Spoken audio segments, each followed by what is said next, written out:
so that hardened hearts might be brought to repentance and return to Thee, O Lord. Lord, give us holy priests. Thou Thyself maintain them in holiness. O divine and great High Priest, may the power of Thy mercy accompany them everywhere and protect them from the devil's traps and snares, which are continually being set for the souls of priests. May the power of Thy mercy, O Lord, shatter and bring to naught all that might tarnish the sanctity of priests. For Thou canst do all things. Amen. Virgin most powerful, pray for us.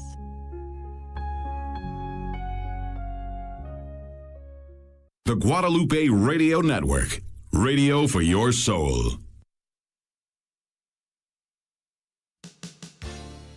Catholic Brothers for Christ invites all men to attend their Fall Ex Spiritus Conference on Saturday, October 29th at All Saints Catholic Church in North Dallas. The conference begins with a 7:30 a.m. Mass and ends at noon. The guest speaker is Father Zach Burns from Good Shepherd Catholic Church in Colleyville. The theme is American Men, American Saints. Come learn what it means to be a man striving for spiritual excellence and patriotism. For information and to register, visit CatholicBrothersForChrist.com.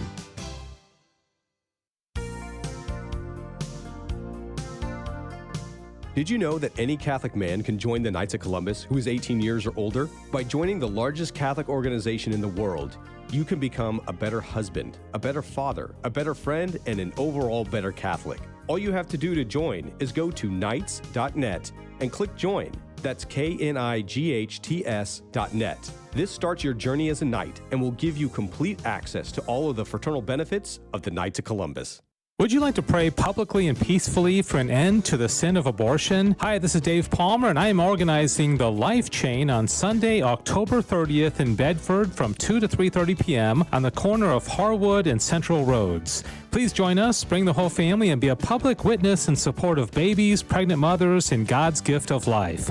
Signs will be provided. All you need to do is show up, and also please let me know you're coming by emailing me at davepalmer@grnonline.com.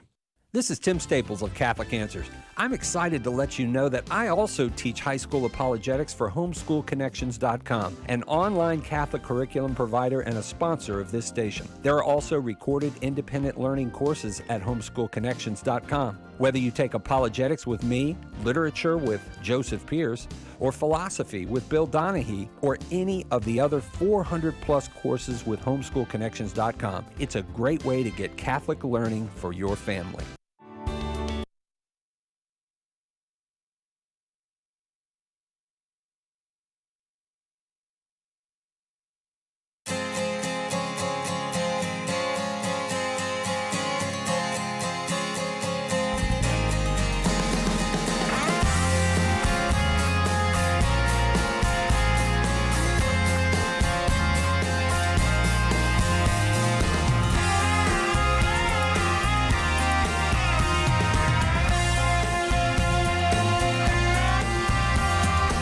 Welcome to Back to the Father, a show about the journey of life focused on our final end, which is God Himself, our loving Father. And now, here's your host, Dave Palmer. And welcome, everybody, to another episode of Back to the Father here on the Guadalupe Radio Network social media sites of YouTube and Facebook and Twitter. We're glad you're with us for another fun hour of talking about a particular topic in St. Thomas Aquinas' Summa Theologia. And I think we have a very timely topic today because I don't know about y'all, but in my neighborhood, as I look around, we got some neighbors that really go all out for Halloween and decorate. There's our next door neighbor has this huge, these two like 20-foot skeletons. Really creepy looking. And our across the street neighbor has ghosts and goblins and witches and all kinds of stuff, and we see a lot of it these days. I personally don't have a big problem with it. Some people think it's too creepy or it scares the kids and all that, but we thought we'd talk today about St. Thomas Aquinas' teaching in the Summa Theologia on the topic of ghosts. All right. What are ghosts and what did St. Thomas Aquinas say about it? Actually, a very interesting topic, and it ties into who we are as human beings. We're not ghosts. But what exactly does St. Thomas Aquinas refer to as a ghost? And I'm also going to mention, after I introduce our cast of characters here in the studio, about getting called out on CDT this morning in a good way. I don't blame him. Adrian called me out on something. Actually corrected, and I'm glad he did because he helped me with my show prep for the show today. All right, we have to my right, wearing a little red hat, Sissel Anderson. How you doing, Sissel? I'm doing well, and it's a sombrero. Thank you. It's a baby sombrero. A sombrero is a hat, right? Yes, but it's a sombrero.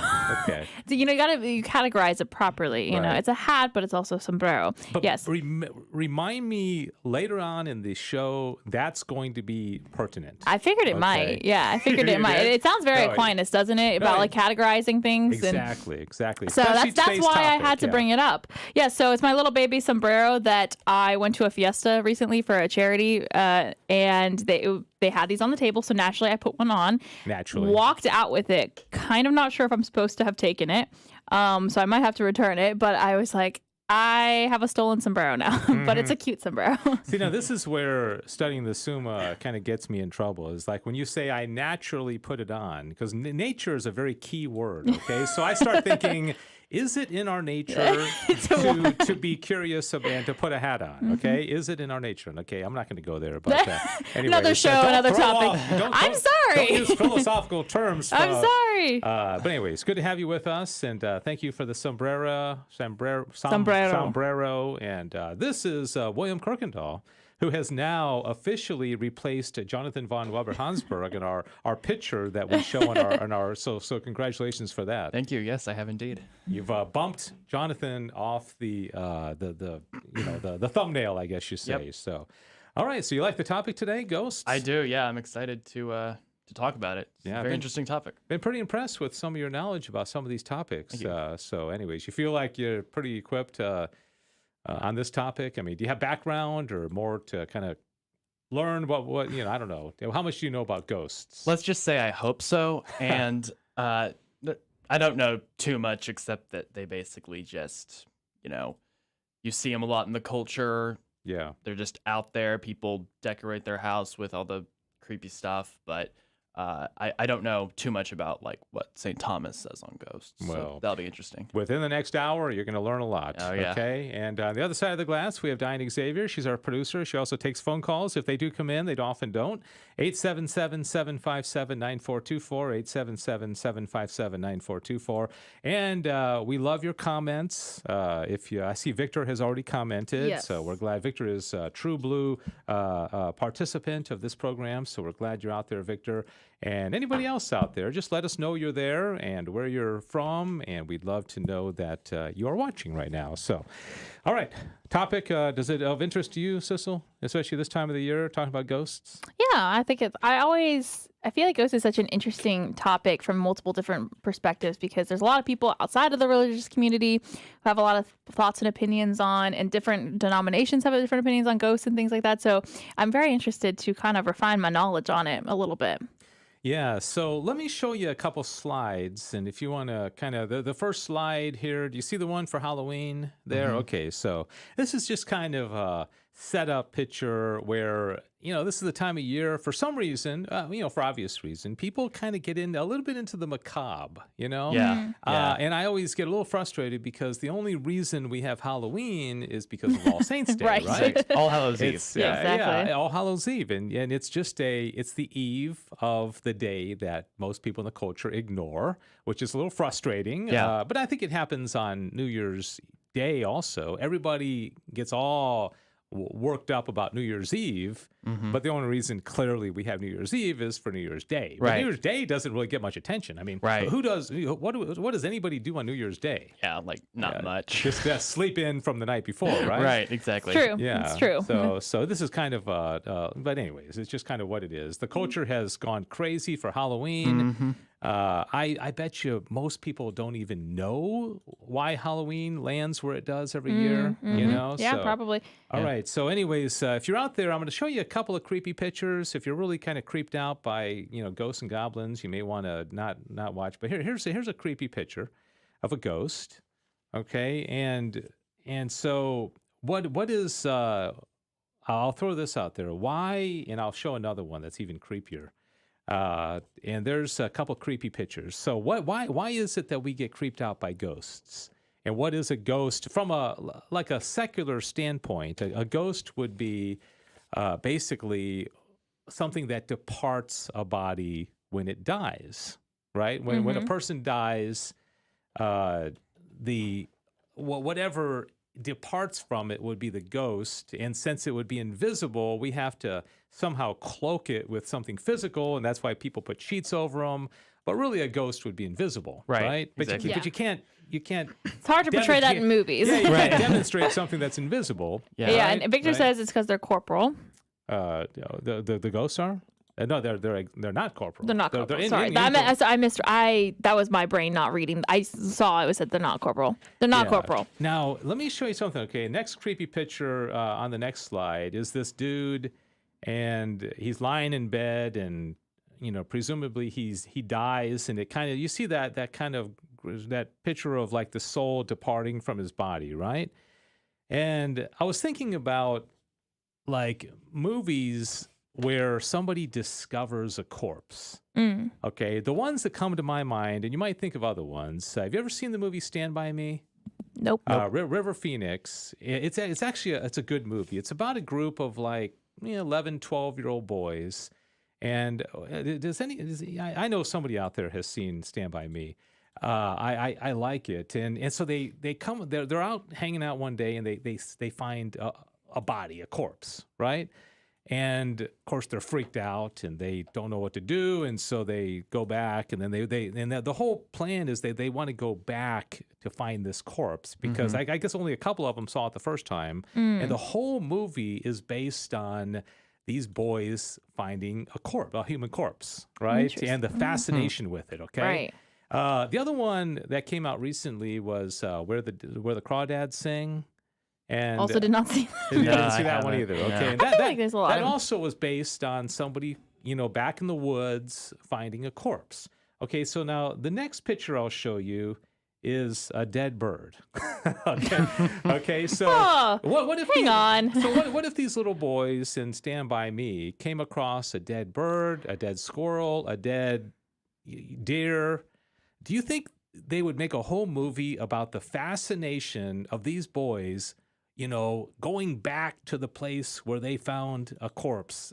It's no big deal. Yeah, right? I don't think so. So what's the difference? Why is finding like let's just say I don't like the term dead body because a body is always alive, a corpse is dead, but I'm just going to say dead body for the sake of so what is it that fascinates people with both ghosts and corpses? Because they creep people out, both of them. So what is it? I think it's probably mystery. In the movies, it always seems like they see this thing, and they get scared at first, and they run away from it, and they go back because there's a desire to go. I don't know what it is. If it's, I honestly don't know what it is. But they all in the movies, it always seems like they have the tendency to go back to the thing that scared them at first. You're right. And I don't know what it You're is like, I don't know why. Well, they say, I wouldn't. They say criminals will typically return to the scene of the crime, because there's a certain fascination about where something happened. Yeah, exactly. But Victor says curiosity. Yeah, I think agree. it is something it's I guess to an extent it's something that death obviously affects all of us. So you're curious about it because we don't know much about it, quote unquote. You know what I mean? Because you're like, well, it's not like you can just ask your friend. You can't just ask your friend like, how's death? Like, let's But why so much more fascination with the corpse of a human being than a deer or a bird or a snake? You come across or let's just say you're driving down the freeway, okay, and God forbid you see like a human corpse on the like the median or something like that. I mean, you would immediately I got to call 911. I got to do something. What's going on? For sure. But we see all the time, roadkill armadillos and foxes and cats and dogs. It's a little sadder when it's a cat or a dog. Yeah. But at the same time, it's like, just keep on going. No big deal. So I think, what I'm getting at is, first of all, the dignity of the human person. Yeah, that's what I'm thinking. Yeah, I was going to say, we just know that. And secondly, I think with the movie Stand By Me, there's a certain sense of part of that creature, it might still be hanging around. You know, like there's the corpse is there, but then something left. And it's almost, you use the word mystery. There's a mysterious element of like, where did the soul go? You know, where is it still hanging around? Is this like a haunted area? Is there a ghost? You know, but we don't think that way with a bird. We don't think like the bird ghost is hanging around. Okay, so I'm really glad, but thanks for putting that image in my head because now I might. So, all right, I see Adrian is here, so I want to thank Adrian because Adrian, as I mentioned a moment ago, kind of not called me out, but he corrected me this morning on CDT because Rudy had asked me kind of a lead-off question about ghosts and whether St. Thomas Aquinas mentions anything in the Summa about souls returning to the living. And my response, because I had only studied, as of the time of 7 o'clock this morning, I had only looked at one question in the Summa, which is a part about human nature and prima pars. And in that part, he doesn't address it. And so I said, I don't think so. He talks about whether we have knowledge of like what's going on Earth. Do you have any grandparents that have passed away? I have one, yeah. Okay, my grandfather. so your grandfather, and my father has passed away. So it's kind of, do you ever wonder, like, does he know what's going on? I I think worry. about that often, yeah. Yeah, you worry about that. Yeah. You're like, oh yeah, my mom. I'm like, oh dear. Yeah. Yeah, like do they know what's everything happening? that's Yeah. going on? Yeah. I mean, I think about that often. Like my former boss, Doug Pearson, passed away, and as an employee, I was like, does he kind of know everything I'm doing and whether I'm blowing off work or if I'm working hard or you know what I mean? Right. I think we touched on this a couple weeks ago, and I think you said that they can, but they have to but God permits it, so they can't do it if they're in heaven unless God gives them special permission to see what's going on down on Earth and with their relatives. Interesting because on that particular article in the Summa, Aquinas he talks about this debate that I think it was Augustine was having with either Chrysostom or Damascene, where they were not in agreement, and he kind of gives both sides. And Augustine, it was very personal to him because his mom Monica was so, on his case constantly when he was alive and praying for him and trying to get him back into the church. And he even made the comment like since she passed away, I don't hear from her. I don't, it was kind of personal to him and that made him, I think, believe that maybe they don't really have a whole lot of knowledge of what's going on. Because he thought his mom would be continuing to kind of badger him, after her death. And so it's kind of interesting. But Adrian pointed out, and I do have the information in totality, that late in the Summa, and the part about the last end and the last things, there is a very, very specific question that asks whether or not souls can return to the living. Okay, and so Adrian had it this morning, and he gave a clip on it, but I'll share that in its entirety here in a little while. Okay. All right. Cool. All right. Big promises, Dave. Just saying. and I will come through with it. Okay. So I promise. All right. So let me see what else. Okay. So yeah. So the corpse is unnatural. The ghost is unnatural. And for some reason, I had zombies on here. People are fascinated with unnatural things. I know. Yeah, it's creepy. Yeah, it's like these, where you have like the head of a horse and the body of, they bring what are they called? Where you blend two different creatures together, like. There's probably a word for this. I don't remember. Yeah, but I don't know. For some reason, centaur comes to my mind. Well, centaur is a half horse, half man. Yeah, that is a mythical creature. So a centaur would be very unnatural, right? Because it's a man and a horse basically like breeding together, right? Yeah. And so that kind of thing. All right, so let's get to it. Okay, before we jump into this, because I think it's really interesting. Are there any comments? Okay, Adrian said, okay, they can't by their own power, but they only can by the grace of God. Yeah, which is what William was saying. Okay, which is what he said as well. All right, so let me first of all. The question that Thomas asks is, this is the part about human nature. He says, whether the separated soul can understand anything. All right, so this is actually a really interesting philosophical question for reasons that Aquinas is going to explain here, because, we've talked about this before. Here on Earth, everything that we come to know is through the senses. Right. Okay, so the only reason any of us know what a dog is is because we saw a dog. Okay, I guess it's possible that somebody could have explained a dog to us, but even that would be through the senses because we hear it, right? Right. Okay, so if you saw a dog for the first time and you see it, you would, I don't know what that is. I've never seen that before, right? So now the problem Aquinas is going to have is now you got this separated soul, and every mode of it coming to know anything here on earth was through the senses, and it's no longer has senses. It's separate from the body. So how in the world can it understand anything? Okay, so that's basically what he's going to get at here, and it's really interesting how he goes about this. He says the difficulty in solving this question arises from the fact that the soul united to the body can understand only by turning to the phantasms, as experience shows. Okay, we talked about phantasms before, right? Okay, the phantasm. Yes, the phantasms. You remember what a phantasm is? I don't remember hearing that. I don't know if maybe That I might was have been a here previous before. show. Yeah, before. I don't know if we talked about them since before. William's been here. So, Yeah. Dave, would you like to re-explain? So if I say turtle, okay, what just popped in your mind was a phantasm.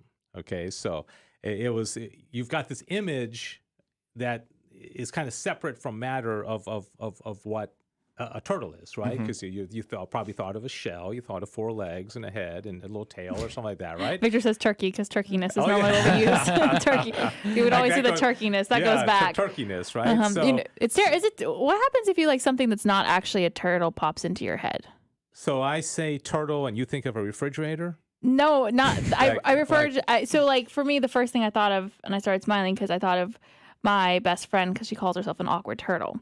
Okay. So I thought of her. Yeah. So but it's associated with the turtle. But yeah, because she's so it comparing would be, herself to a turtle, right? So that's where we get the word fantasy. Okay, so if I'm fantasizing about being on the beach of Florida right now, right, and I can picture myself there. It's abstract. It's not. I'm not there. It's not something physical, but it's in my mind, right? So that's where we get fantasy. Okay, you can fantasize about something, but you would have had to have had a previous experience of it. I can't fantasize about something I've never experienced. You know? That's interesting because it's kind of like C.S. Lewis and J.R.R. Tolkien writing their fantasy books, and like you just now said, you can't fantasize something unless you've had previous experience. I was in a literature class yesterday, and my teacher said that because they both fought in World War I, J.R.R. Tolkien was literally thinking about it in the trenches. So they kind of had the experience of like that dark time, and that's kind of how they got the original idea for their books, and they went on with that. So like you said, you have to have an experience, and I think World War I, fighting in that war, was their experience to write their fantasy. And it wasn't like they were experiencing fighting a dragon per se, because in The Hobbit there's a dragon, but it's like kind of something that gets you close to it. Yeah, like fighting the forces. Or you could combine two things. Like I could know I have experience of an earthworm, and I have an experience of a building, to be totally random, and so I can think of like a big building in the shape of an earthworm, or like I can make something up, but I will have had to. That'd be interesting. Yeah. I don't know how architecturally sound that would be. Probably more so than the building we're in. But it's all like squirming around, and so don't let that throw you off too much. But so anyway, when it gets into human epistemology, coming to know things. Okay, so just to use this bottle here is my example. Thomas would say that we abstract the phantasm from it because our senses experience it only sensibly, but then our intellect sees the universal. And so our universe will say, bottleness, and so we're abstracting a phantasm. We're taking an image of what it is through our senses and then informing our intellect. And so, anyways, interesting. That's but I epistemology is really a lot of fun. It has a lot to do with what we're talking about here because it's all about knowledge. Okay, so I move on. That was a long tangent on phantasms, wasn't it? Yeah, on just one sentence. Sorry. We're one sentence in I there, just figured we gotta update everybody if William didn't know what it was fully. Okay. Then he says, did this not proceed from the soul's very nature, but accidentally through its being bound up with the body, as the Platonist said, the difficulty would vanish. Okay, so if he says here, like if the soul and the body are not meant to be united together, like Plato would say that the soul is actually made free Right, and liberated right. when it separates from the body. Okay, the body is just like a ball and chain that the soul carries around on the earth, and then as soon as you die, you're free. Okay, so he's saying if that was the case, then the problem solved, because the soul is now separate and it's like an angel and it's great. And that's how it comes to know things. Okay, so that's what he's saying. He said the difficulty would vanish if that was the case, if we were Platonists, but we're not Platonists. Okay, you're not allowed to be a Platonist on this show.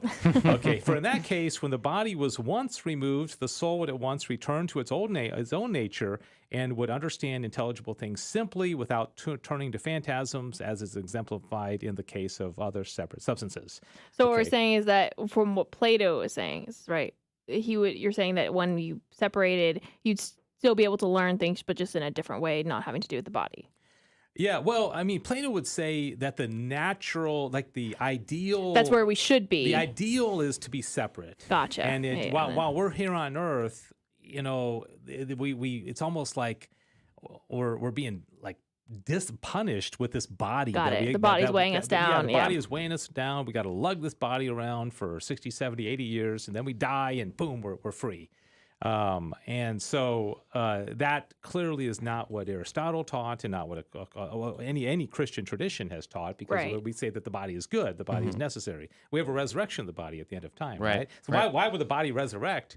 You would think that, like, once the souls go to heaven, it's like, oh, just let that body, disintegrate and that be done with it, right? Now we're just floating around like angels, know. But it's clearly a very, very, a dogmatic teaching of our faith that we get our bodies back. So why would we get our bodies back? Unless it's the natural form of as it should be, right? Yeah, as it should be. Okay, so all right. Next slide says, in that case, however, the union of soul and body would not be for the soul's good, for evidently it would understand worse in the body than out of it. But if we admit that the nature of the soul requires it to understand by turning to the phantasms, it will seem, since death does not change its nature, that it can then naturally understand nothing as the phantasms are wanting to which it may turn. Okay. Nope. You got it? Can we read that again? No, actually, don't read it again, because that's not going to help. Well, no, he's saying that if that was the case, then if it had to be united to a body, and if, like on Earth, we only come to know things through the senses, well, then that separated soul can know nothing. Okay, so it's now separated from a body, and it's just like it can't learn anything because it lost its body. Okay, so it's like the opposite of Platonism, saying instead of it being free and it being in a better state, this is saying, well, now it's in a horrible state because it doesn't have a body, and it can't do anything, right? Right. Okay, does that make sense? Yep. All right, so next slide says, now the soul has one mode of being when in the body, and another when apart from it, its nature remaining always the same. But this does not mean that its union with the body is an accidental thing, for on the contrary, such union belongs to its very nature.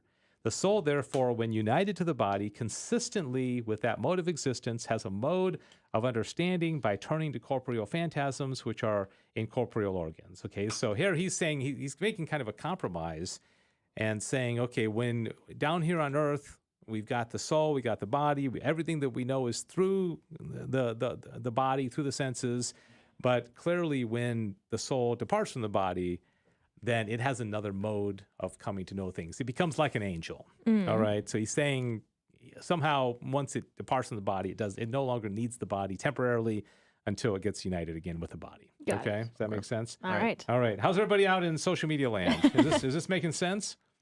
Any comments? Well, Lori joined us on Facebook. She said howdy. Howdy, Laura. Lori? Okay. Lori. Yeah. Lori. And so, don't have any questions so far, all but right. subject to change at any second. Okay, at any given moment. Any Okay. given moment. Okay, so this is the last little slide on this. He says, but when it is separated from the body, it has a mode of understanding by turning to simply intelligible objects as is proper to other separate substances, and that would be angels.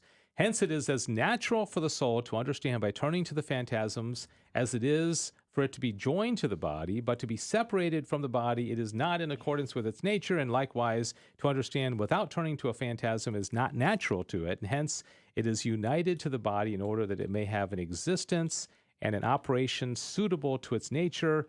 But here again, a difficulty arises, for since nature is always ordered to what is best, and since it is better to understand by turning to simple intelligible objects than by turning to the phantasms, God should have ordered the soul's nature so that the nobler way of understanding would have been natural to it and would not have needed the body for that purpose. So he's basically saying here, okay, if the angels are smarter than us, angels kind of have a better, they're brighter, they're more intellectual than us, well then why did we get a body that we had that makes us a lower intellectual substance? Okay, so why do we have to the body in the first place then? Why don't we just be angels?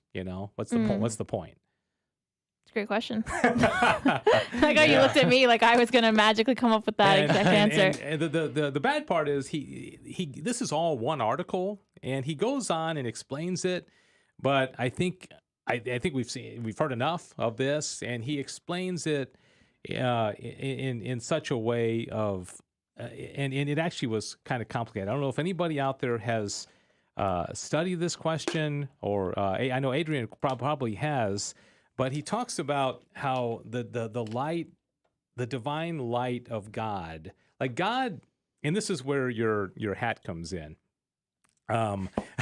Is that the God knows everything in an instant, right? And just in an eternal now, and there's no limitations to God's knowledge. Right. And then as you go through the order of angels, from the seraphim and the cherubim and the thrones and dominions and archangels and angels, they know things in a much less.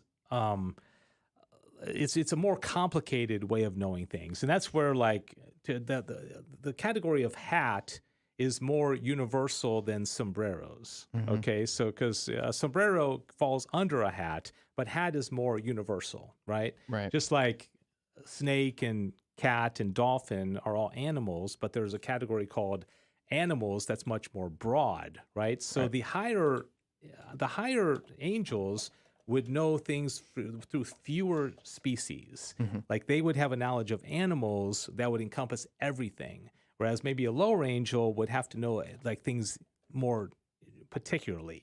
Okay, so not more universally. Does that make sense? A little bit, yeah. A little bit. See, actually, it makes a lot more sense to me because I read somebody's book and I got it. I understood it then because you were. Because I explained. You went into that. Right? Yeah, you. I like how you're asking me. It's your book. Well, okay, let me try to explain this, and yes. And everybody out there, tell me if it makes sense because I don't claim to explain everything perfectly. Okay, so let's say that. Let's say that Diane has perfect knowledge of toads, like every different type of toad, and she has perfect knowledge. Okay. And then she also has perfect knowledge of separately of snakes. Mm-hmm. Okay. But it's in two different species. So she has this knowledge of toads and then snakes. But let's say you have a perfect knowledge of, and I shouldn't have said, of animals in general. So the toad and the snakes are going to fall under that broad category that it took her two different species to understand it because she has it in two different categories. But for you have a clear understanding of animals in general. And so the toad and the snakes fall under that. But you together. But you don't have to do it individually. Okay. But whereas when you get all the way down to us, our way of knowing things is through the senses, and so it's really broken down. Right. And not only that is we have to go learn it all. We have to learn algebra. We have to learn. Sadly. And we I know, right? Actually, if I want to know about toads, I got to go find a toad and study a toad and get books on a toad. So I can still have an intellectual knowledge of this stuff, but it's really kind of complicated as opposed to the angels that have infused knowledge. Like if I infuse knowledge in your brain of animals in general, every single thing about every animal in general, that would be a much more universal and broad knowledge than knowing about toads and knowing about lizards and knowing about snakes, all individually. Right. Okay. Yeah. Adrian, anybody out there? Victor, does that make sense? Do you think I'm on track there as far as the different grades of angels and the intellectual species and all that kind of stuff? So I know it's pretty deep, but I don't know. I kind of geek out in that. No, the analogy made sense, so that's good. Okay, all right. So, At least William understands. took me a little while to get there, but all right. So we'll move on here, he asks a question: whether the habit of knowledge here acquired remains in the separated soul.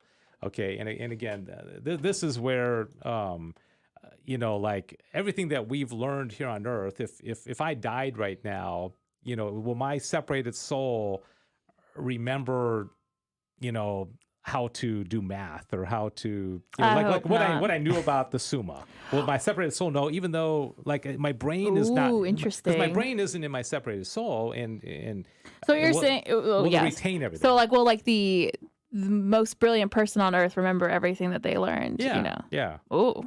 Right. Will it all and let's say my knowledge is a 7 out of 10 and yours is a 9 out of 10. I'm glad we did it that way, not the other way around. Thank you for that. And we both die. Is your separated soul smarter than mine because you knew more here on Earth? Okay. That's a fascinating question. I would love to know the answer. Yeah, I mean, angels have infused knowledge. Right. And they're pure spirits. So, I mean, couldn't we, if our souls or go to heaven? I mean, we're not like, I don't know I don't know if it'll be exactly pure spirits when we get to heaven. I know we have souls that will be there, but if pure spirits know everything, by the way, can't we? Yeah, right. And by the way, Adrian took that angels are toads from your example, by the way. Angels are toads? Yeah, that's what he took from your... I expect so much more brilliance out of Adrian than that, angels are toads, got it. I feel like I'm starting to mix things up. No, but angels know toads. There you go. Okay, that would be a better thing to say. Okay, so let's say Adrian's a lot smarter on CDT in the morning than me. I guess late in the afternoon. Maybe he peaks at 6 a.m. Late in the afternoon, he starts fading. Yeah. No, I was gonna say is it potential too though that if I was a 5 out of 10 on knowledge here on Earth, I die, my soul becomes separated, that I could get infused knowledge and then know more than I did before too? Opposite? I think so. Yeah. You think so? Yeah. Okay. But I also think, and I think the Summa plays this out, is that we're going to, we talked about this, going to have different levels in heaven. And I really think that Thomas is saying that some of us could be seraphim, human beings. We'll be up there with the angels. Yeah. And the seraphim, but a seraphim can't become a virtue or a power, an archangel, because it's a different species. Right. But within our species, we can, to Sissel's point, be infused with knowledge that would raise us up to the level of certain, different degrees of angels. So you're saying we don't need our physical minds to be able to know things in heaven, is basically. Yeah, but then we'll get our brain back. True. True. So because Forrest is asking, but the soul is spirit and should have the knowledge we gain in life.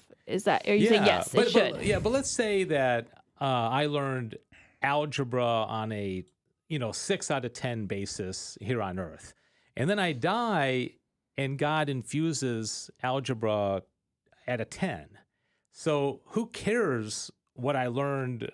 That 6 out of 10 has now been, surpassed. And so that's where I get confused. I'm not claiming to know the answer to this. I'm just saying that, or if I know a whole lot about snakes, because I do and I love snakes, but then I die and I get infused knowledge of everything snakeness. Be in snake heaven. Yeah. So what did it matter what I leared here on Earth? Because I'm just getting infused with everything else. Dave suggest why do we even try studying math here on Earth? You're gonna have some smart aleck kid is gonna go to his mom now, and it's helpful here though. Yeah, it is. It's helpful from this standpoint. Okay, so. All right, so Victor says that I think we must get our just reward. Our knowledge comes into play with that. The more we know, the more we will be accounted for, right? Can you say that again? And then, okay, let me read a couple comments. So Victor says, I think since we must get our just reward, our knowledge comes into play with that. The more we know, the more, like here on Earth, the more we will be accounted for, right? He said. Yeah, because otherwise you'd have invincible ignorance, right? If you never heard the name Jesus your entire life, you had no knowledge of him, you can't be expected to worship him or know him, right? Right. And so you could go to heaven. I mean, that's a teaching of the church, yeah. And then, sorry. Oh, okay. And then Adrian says, I don't know if God will infuse all knowledge within us. I doubt it. Infuse all knowledge. Yeah. So I don't know. I think there will be infused. I mean, because if we're equal to the angels, as Thomas clearly says in the Summa, that In heaven, yeah. in heaven we'll be equal. It will be equal to the angels. Not we won't be angels, but we'll be equal to them in intelligence. Then their knowledge comes through infusion. Well, how could we become equal to them if it isn't infused? I mean, it would be impossible, right? Right. Yeah. Yeah, I guess so. Okay, so, all right, the other one, whether separated souls know what takes place on earth. We already kind of talked about that a little bit. Now let's get to this question that Adrian found this morning on CDT that I was not aware of at 7 o'clock this morning, but, you got aware of really quickly. You get a couple cups of coffee in you and a little bit of research, and so, okay, so now he says, this is really the main point when we're talking about ghosts and Halloween and the whole idea that, somebody could think like, gosh, I have this sense that, there's a ghost in the room. I told you recently, I don't want to say it publicly, about somebody who felt like during an on-air event that, we were having, that they felt a presence of somebody in the room. Remember I told you about that? Yeah, you did. Yeah. Okay. The Sixth Sense. Yeah, right. Yeah, what's that movie? The movie. Have you seen Yeah. that? I've seen the trailer. It freaked me out. I see dead people. Yeah, that was Bruce Willis. Yeah. That's right, interesting movie. Yeah. So that would be somebody coming back in physical form as a dead person, right? In the movie. I hate to give it away, but if you haven't seen that movie yet. Okay, so now he's clearly saying, do the souls come back, to the living? Okay, and this is there's two panels here, and we'll kind of take them one at a time and talk about this. He says there are two ways of understanding a person to leave heaven or hell. First, that he goes from thence simply, so that heaven or hell be no longer his place, and in this way, no one who is finally consigned to hell or heaven can go from thence. Okay, does that make sense? Basically saying if you're in heaven or you're in hell, you're there permanently and you're not going to be moving around. And, I don't think I like hell anymore. I'm going to go back to earth, or I'm going to go to heaven. He's saying no can do. Yeah. Secondly, they may be understood to go forth for a time. And here we must distinguish what befits them according to the order of nature, and what according to the order of divine providence. Consequently, according to the natural course, the separated souls consigned to their respective abodes are utterly cut off from communication with the living. Okay, so naturally speaking, they cannot leave. They're stuck there. They're not going anywhere. For according to the course of nature, men living in mortal bodies are not immediately united to separate substances, since their entire knowledge arises from the senses, nor would it be fitting for them to leave their abode for the purpose other than to take part in the affairs of the living. Okay? Okay, so then let me get to the second panel here. Okay, this is the last one that we're going to go over today, okay? I know this has been a lot of information. A data dump. Okay, nevertheless, according to the disposition of divine providence, separated souls sometimes come forth from their abode and appear to men, as Augustine relates of the martyr Felix, who appeared visibly to the people of Nola when they were besieged by the barbarians. Okay, so he's saying, yes, souls can leave their abode and come and visit people on earth. It is also credible that this may occur sometimes to the damned, and that for man's instruction and intimidation they be permitted to appear to the living, or again, in order to seek our suffrages as to those who are detained in purgatory, as evidenced by many instances related in the fourth book of the Dialogues. Okay, so if they say in here that, your aunt or uncle or brother or sister dies and they're in purgatory, they might be able to come back and visit us in order to ask for prayers. Okay, suffrages would be prayers. Yeah. Okay, so if you felt like, you're, God forbid, one of your siblings or your parents died, and you're like, gosh, I have the sense that they're in the room. I mean, according to Thomas Aquinas, that could happen. And that might be a reminder, like, I need to pray for them, because maybe they're trying to tell me. So that when we say people are purgatory. haunting you, they're just saying, hey, get on your knees and pray, please. Yeah, right. So it's kind of like Interesting. the movie The Sixth Sense, basically, because isn't it? I haven't seen the movie. I've only seen the trailer, but isn't it like they're asking the boy for help or something like that? Have you seen the? Yeah, it's been a while. Something I've like seen that. it twice, and they're coming back because they need something. Right. Yeah. Like in one case, a mother poisoned her child. And I think that child wants everybody to know how he died. Okay. So because the mother got away with it, okay, in the movie. And so he's coming back and like, come on, justice needs to be served here. My mom killed me. My mom poisoned my oatmeal. Okay. And so then there was like a video that they had set up and he wanted somebody to know. So yeah, anyways. So technically the Sixth Sense is realistic. If the departed soul can come back, right? Yeah, but he came back visibly. Yeah, it was like different. that would be like Diane being dead, and then but she's here amongst us. Or oh no, I don't know. No, because only the little boy could see dead people. Right. So most people can't see them. Right. Because I'm sorry. It's coming back to me slowly. Yeah. Because nobody could see Bruce Willis other than the little boy because Bruce Willis was dead. Right. And there was like that one scene. I know you haven't seen it, but where Bruce Willis sits down to have dinner with his wife. And his wife is crying, and he starts, he sits down, but you find out later, I'm giving it all away. You find out later she never saw him. Right. She was mourning their anniversary, and she was there by herself. He sits down, but she never saw him. Right. But we see him Yeah. Okay. That makes a little bit more sense. Yeah. Okay. So, all right. So keep going here. There is, however, this difference between the saints and the damned, that the saints can appear when they will to the living, but not the damned.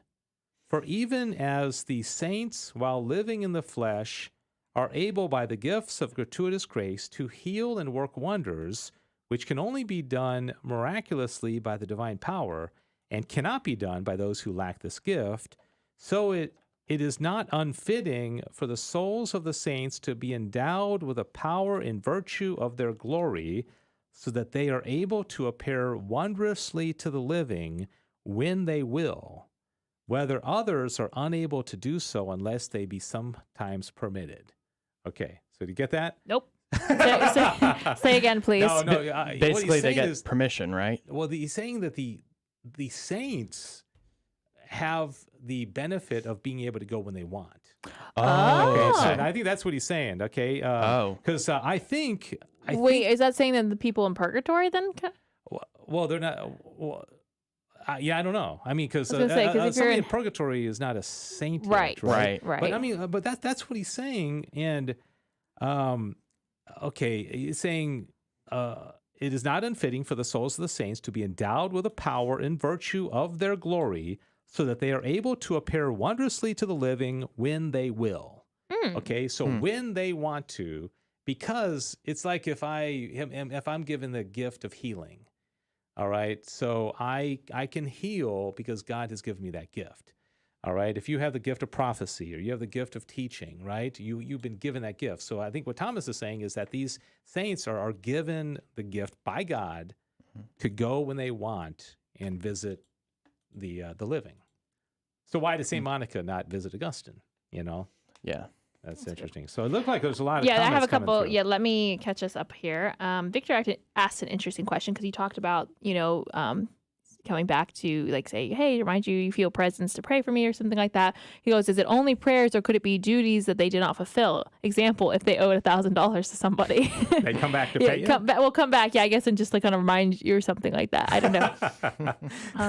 Yeah, that's interesting. Something tells me you're going to be watching The Sixth Sense this weekend. Yeah. If only I had time. Yeah. It's an R-rated movie. Yeah. Because it is kind of creepy. I don't think there's much else other than just creepiness in it. There's no like sexuality or bad language, as I recall. Not too much violence or anything like that. I won't. I've already given way too much away. But Dave. But all right. So any other? I don't want to take away your trivia questions if you're doing this, but any other movies where there's ghosts? That I mentioned Stand By Me, where the crawdads sing, but all these movies about death or ghosts, that kind of stuff. It's certainly something that people are very fascinated by, wouldn't you say? For sure. Yeah, for sure. Absolutely. It is. It's a very, anytime Halloween comes around, the amount of horror films that come out about ghosts and things like that every year. So, yeah. definitely. So are you guys, your family, or you, are you spooky stuff out in front of the house, or? Not at all, no. A couple of things, but not like, it's pretty tame. We're like fun. We're fun spooky. Like pumpkins, jack-o'-lanterns, jack-o'-lanterns, maybe a few other things, but it's pretty tame at our house. Maybe some spider webs. Yeah. I bet Aquinas would have been a fun guy to trick or treat to, because he'd be like, children, do you understand? He would, you'd be like, trick or treat, and he'd be like, when you say trick or treat, what do you mean? Like, why are the option?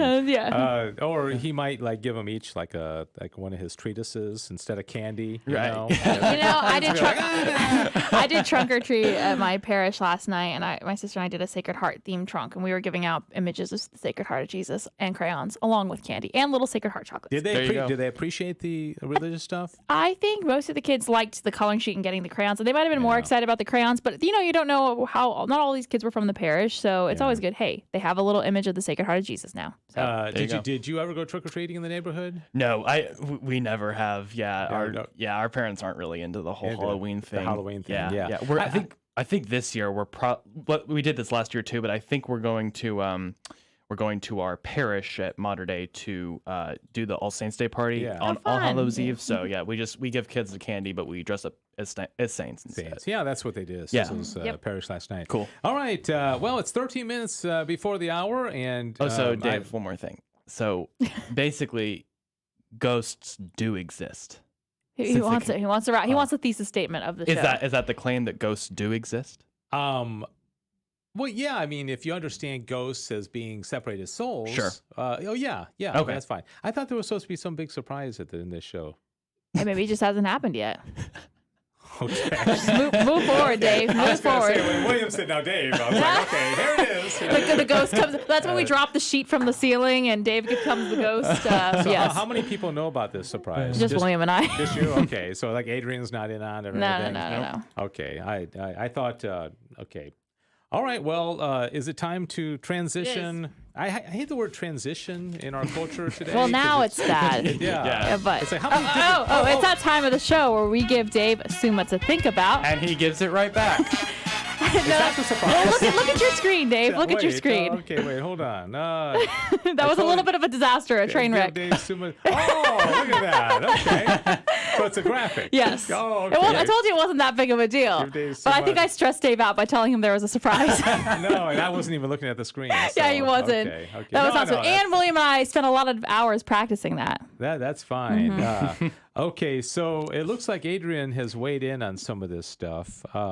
Let's see. Can I read this one? Yeah, go for it. He says, although the dead be able to appear to the living as they will, that they appear as often as when living in the flesh, because when they are separated from the flesh, they are either wholly conformed to the divine will, so that they may do nothing but what they see to be agreeable with the divine disposition, or else they are so overwhelmed by their punishments that their grief for their unhappiness surpasses their desire to appear to others. That must be in a different part of that article. Like, is that one of the answers to the objection or something? Because that was not part of what I read, but it looks like it's a further explanation of the same article. So, Adrian, you can confirm if that's the case.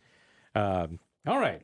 So, okay, well, thank you, and pretty deep topic. Did you enjoy this topic? Or I did. I did. Too heavy? I did. No, Yeah. it was good. I mean, Dave, we've talked about so much heavier than this. This is actually kind of not fun, but it's kind of and maybe fun's not the right word, but it's interesting. Yeah, Let's very interesting, especially around this time. It's applicable. Yeah. Right. Okay. All right. So, William, do you have a trivia question? I do. Yeah. One this or will two? probably be my longest trivia. So not two, more than that. Oh, more than two. Yeah. Okay. I'm doing. He's moving up slowly. Yeah. He's gonna be up to 10 pretty soon. Well, actually, today I have the 15 best ghost movies of all times ranked. According... 15 best. Wait, do we have to get them in order, or are we just gonna name them? How would you get them in order? Yeah, I'll just say what's 15, what's 14, that type of thing. Okay, and then we'll just try to see. But Okay. Oh, so I don't even know that many. Okay, Ghostbusters. It's not 15th. It's probably one of the top ones. No, but... Ghostbusters isn't and this is from /film.com. Well, so source. Ghostbusters isn't on there? well, Ghostbusters is not on here at all. No. on the really? list of the top 15. Nope. Not on the Well, list. then I'm out of the running, guys. Okay, Sixth Sense. Wait. No, Sixth Sense isn't Wait, 15. you're just going to take them all? Am I not allowed to? It's trivia. This is war. Okay, the movie Ghost.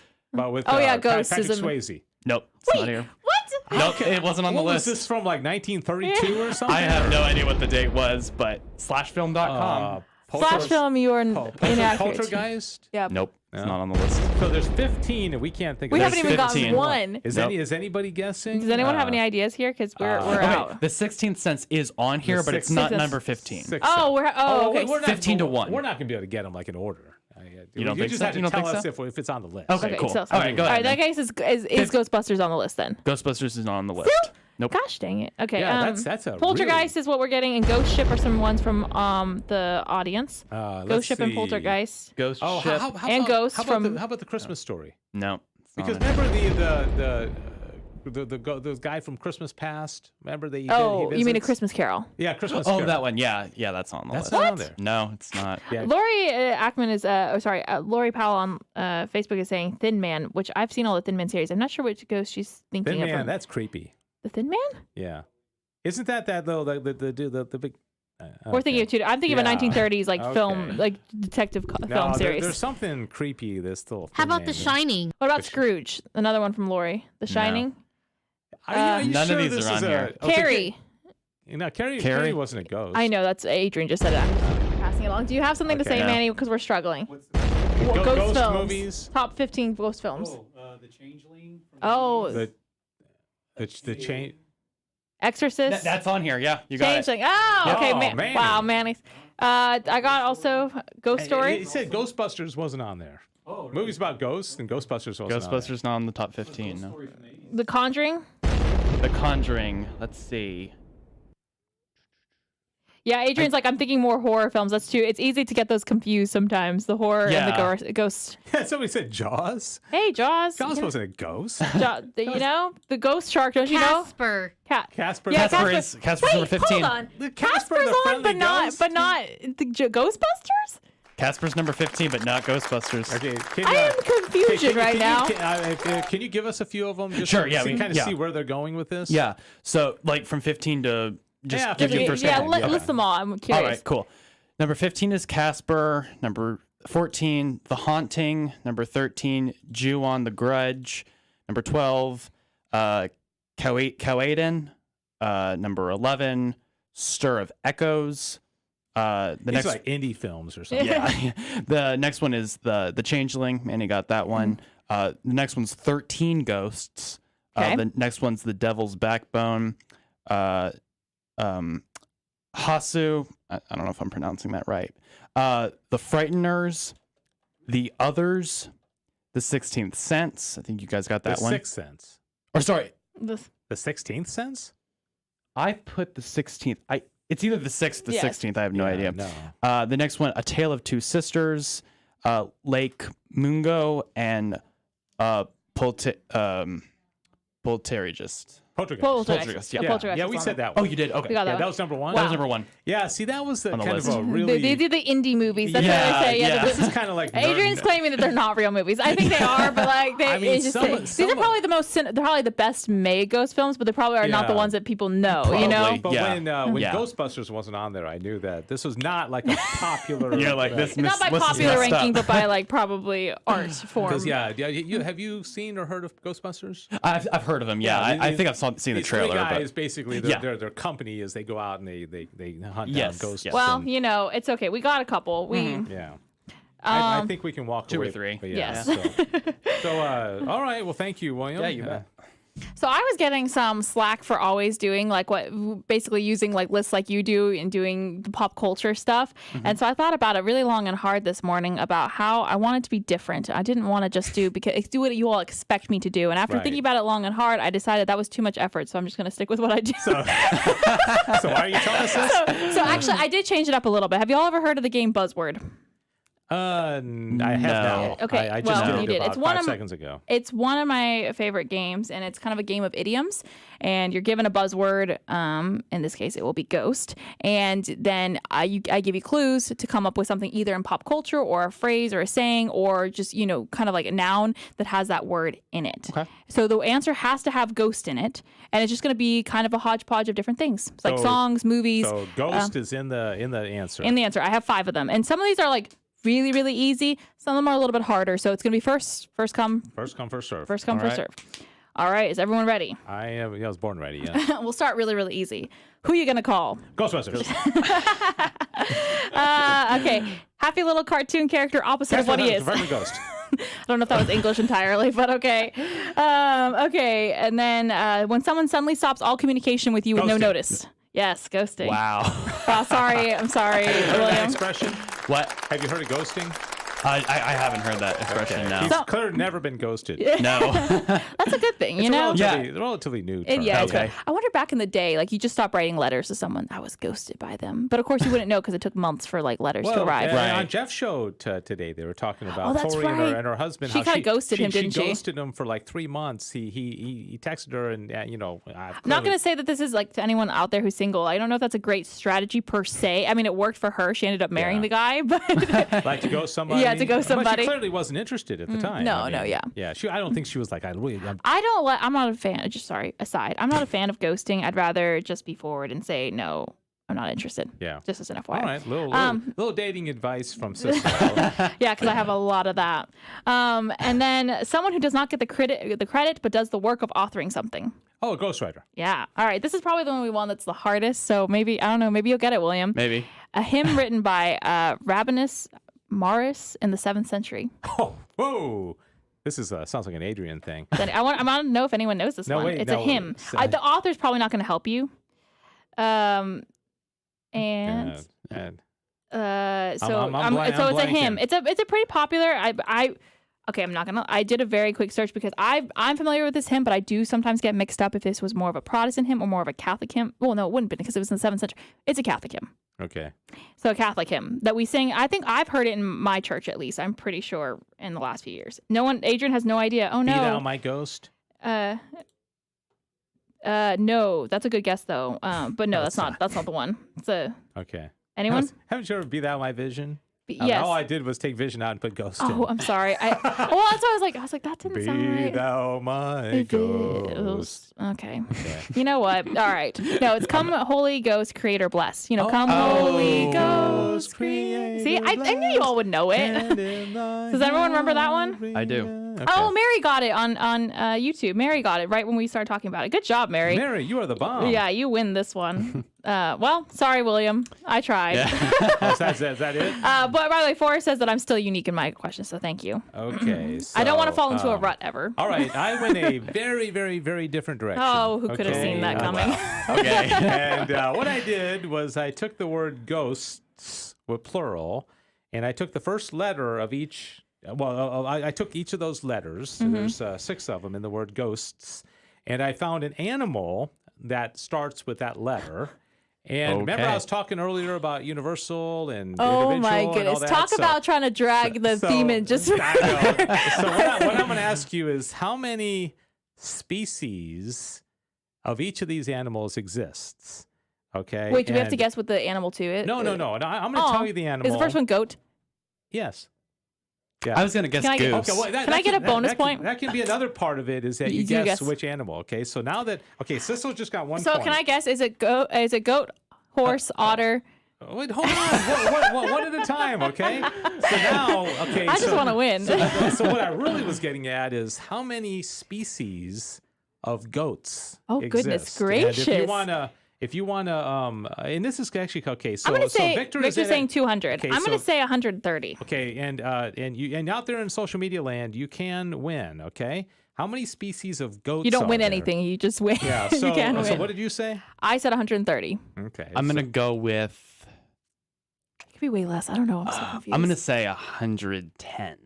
around Okay, there. Forrest said 138. So the answer is 300. Whoa! I think it's Adrian. No, Victor Okay, wins so, that one. So Victor gets a point. So Sissel has one. Victor has one. I think Manny's popping in now. He's the GRN producer. He's saying there are 32 species. No, so he's 32. No, there's a lot more. than that. 300? Okay, so now That's a what? ton. So, Oh my so next goodness. one, what animal did I pick with the H? Horse. Okay, Sissel gets another Obviously. point. Okay, Mm-hmm. well, it could have been what else starts with an H? What? Are there any other animals that start with H? Hog. Hogs. Okay. Yeah. So how many species of horses are there? Ooh, I'm going to say like 450. 450. Okay. Victor said 150. Oh, see, he's going more conservative, and I was. I'll go. Adrian says 42. Oh, and hippo is another. Now, they H. also have the advantage. Okay, Forrest said 350. So Forrest is closest. It's 400. Oh, I 400. said Okay, wow. wait. Yeah, Oh, I said okay, 450. I was This one is so competitive. Okay, let me tell you about that. Okay, so I'm what did I sorry. pick for the O? Lord, grant me the grace for someone else to win. To desire someone else to win. What did I pick for the O? So there's Otter. Otter. Otter. No, You didn't pick my favorite animal? I did not. Wait, Ostrich. Good guess, but no. Okay. I thought you said it earlier, but I said maybe otter you said earlier. otter. Okay. Hold on. Let me think about this. Okay, octopus. Good guess, but no. Okay, I'll give you a clue. Okay, Please do. Okay, so you don't know who? Owl. Okay, I'm not giving you. Okay, so Okay. how many species of owls? 500. 500. Okay, she's very I'll confident. say 450. 450. Okay. Nobody else is guessing out there in social media land. Lots. 200, 86, 250. 70, 250. 250. Oh, well, who wins that? I guess that's William. Yeah, because he's lower. He was lower. Oh. Okay, snake. Oh, S. Actually, S. Lori on Facebook did 375. Oh, did she? All right, Okay. sorry, continue. Okay, snakes. I gave it away. The S for. Who could have snake. seen that one coming with you, Dave? Snakes. Okay, so we have 300 species of goats, 400 horses, 250 owls. How many snakes? Oh, there's got to be 8. I'm going to say like 900. 900. Okay. Really, Adrian? He did Vic- 666. Victor says 1,000 species of. Why they got to be snakes? I'm gonna shoot for 800. Ooh, we're all around okay. each other. So Victor's closest. There's 3,000. Oh my gosh. Wow. 3,000. So That is Victor, wild. Victor is Wow, now yeah. 3,000 That types of is snakes. insane. Okay, yeah. so what do you think the T is? Wait. Forrest said 1 million. Hey. No, a billion. He thought there was a billion T. species of snakes. Turtles. No, Turtles. that'd be too obvious. You literally, I guess, go on the first guess. You can't say it's too obvious. It's tigers. Oh, there's got to be a So- good number of so them. how many species of tigers are there? I'll say 200. I'm going to 300. say 372. Okay. So 200 and 372. According to my research, there are 2 species of tigers. Only? Only 2. Are you kidding me? I know that crazy. Wait. So William has just moved into a tie with Victor and Sissel, with one. This is to unacceptable. go. It's a comeback. Okay. William, Victor, and Sissel. Okay, so what did I pick for the second S? Because we have ghosts. Sheep? No. No? Okay, yeah, that'd be obvious. Well, shellfish. That's too general. Okay, anybody want to guess? Yeah. What is another animal that begins with S? Goodness gracious. Well, you have Swordfish. No, I'm just- swordfish. That's that'd be Sorry, a I'm species sorry. of I fish. know. Okay. Anybody guess? Okay. Isn't that funny how you can't think of? I know. Hold yeah. on a second. It's the pressure. Okay. Wait, let So me see if nobody's anyone guessing is it. anyone getting it. No. No. Okay. I'll tell you. Okay, for the sake of time. Slugs, snails. Spiders. Oh, there's a Obviously. lot of spiders. Okay. Yeah. So I'm for- gonna say- Okay. For this is for all the marbles. William, Victor, Sissel are tied for 2. How many species of spiders are there? And I will remind you: 3,000 snakes, 2 tigers, 250 owls, 400 horses, 300 goats. Of course, everybody out there in social media land has the advantage of doing a quick search. Yeah, on the doing a internet. Google search. I was So- responding to comments, by the way. I was not. Okay. I'm gonna say Adrian I'm gonna said say like 6,000. 8,900. So I'm gonna say 8,900. 100,000. Ooh. Whoa, you're going big. 100,000 species, huh? Yeah. Okay. And what did you say? 89? 89. 8,900? Yes. Okay. So actually, Sissel's closer. It's 45,000. But 8,900 is closer to 45,000 than Oh, no. 100,000 is. Oh yeah. Right? Okay. All right. Wow. There's like no celebration. No, I'm sorry. I saw a comment. Normally, just... I didn't get my applause from Diane, so I didn't. 66666. Okay. All right. So there you go. That kind of does it for the trivia section. I still feel really dumb by William's question about those movies. Maybe I need to watch more movies. I guess so. Yeah. Yeah. Apparently only ghost movies though to catch up with it. Gotta watch all those indie films. Yeah. All right. Well, thank you, William. Thank you, Sissel. thank you. Diane, thank you so much for running the board. Thanks, everybody, for participating in the program today. We'll see you next week with another fun topic related to the Summa Theologia by St. Thomas Aquinas. God bless you.